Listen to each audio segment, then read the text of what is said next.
Swamiji, did you have ever opportunity to meet any Himalayan teachers? Any experience if you can share with us?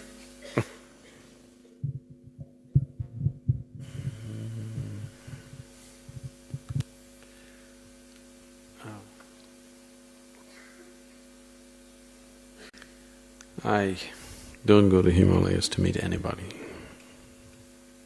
At the same time, the mystical dimension of Himalayas preserved there in so many ways. Many, probably no other place in the world. Every part of the world has places where certain people have left certain energies in certain situations around them, which will always be there. But I've traveled everywhere. There isn't another place which has seen as many mystics as Himalayas has witnessed. No other place on the planet.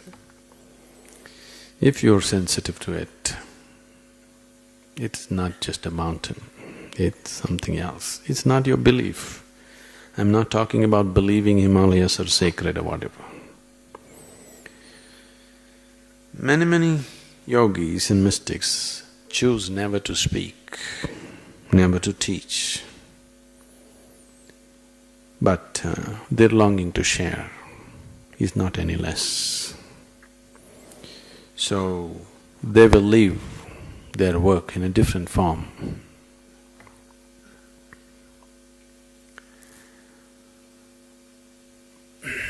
There are many places like this, the Vellangiri Mountains, very powerful. If you go up to the seventh hill, anybody been there? Seventh hill? You went up to the seventh mountain? If you go there, a very powerful place, some yogis left that situation in such a way that the whole place vibrates so much. If you go there, if you're a little sensitive, it'll shake you from the root of your spine. Like this, there are many places. If you're open to it, if you're sensitive and receptive to it, whatever these yogis were, all their life's work and their tradition is simply left there in a different form. You can always access it. In that sense, Himalayas is too rich, too saturated.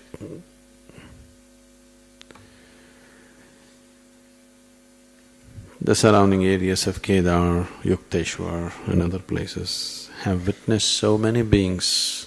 See, if you work with your body, if you use your muscle and work, the lifespan of your work is of a certain length. It dies after that. All the billions and billions of people who lived on this planet before you and me came here, where is all their work? All they have left is their reproduction. Beyond that, nothing else is there. If you work with your body, the span of that work is only that much. If you work with your mind, then the span of that work is little more, it extends itself.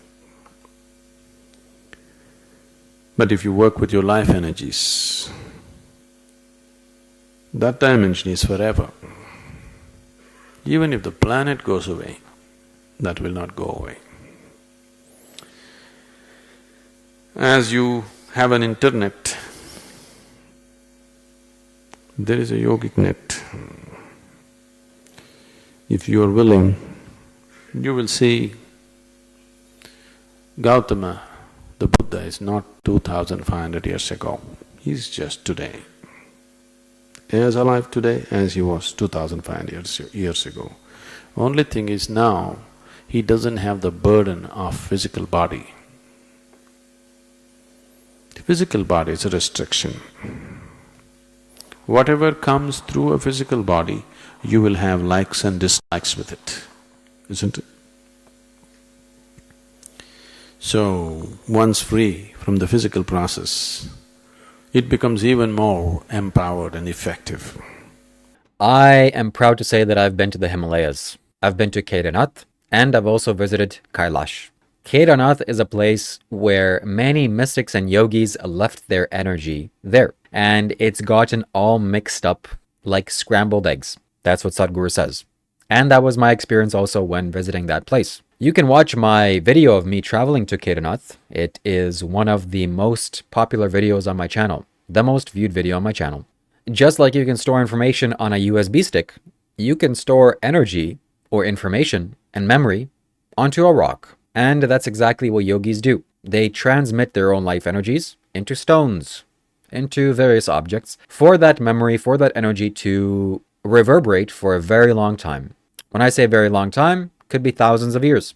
We are looking at such a magnificent place right here, which is Kailash, the most spiritual and mystical place in the entire world.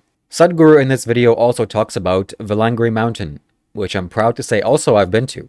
Quite a remarkable place, extremely remarkable place. Not only has the mountain been energized with Shiva, it is called Kailash of the South. This is the original Kailash on planet Earth. Vilangri Mountain is known as Kailash of the South. Sadhguru says in this video that the yogis have left certain energy there. They have done some things up there. And I've been up there. I've been to where Sadhguru Sri Brahma attained Mahasamadhi, which he left his physical casing through the 7 chakras. When you go there, when you sit in that space, that magical, profound spiritual place, you feel like all of the energy that can be encompassed with the human body is encompassed in this stone.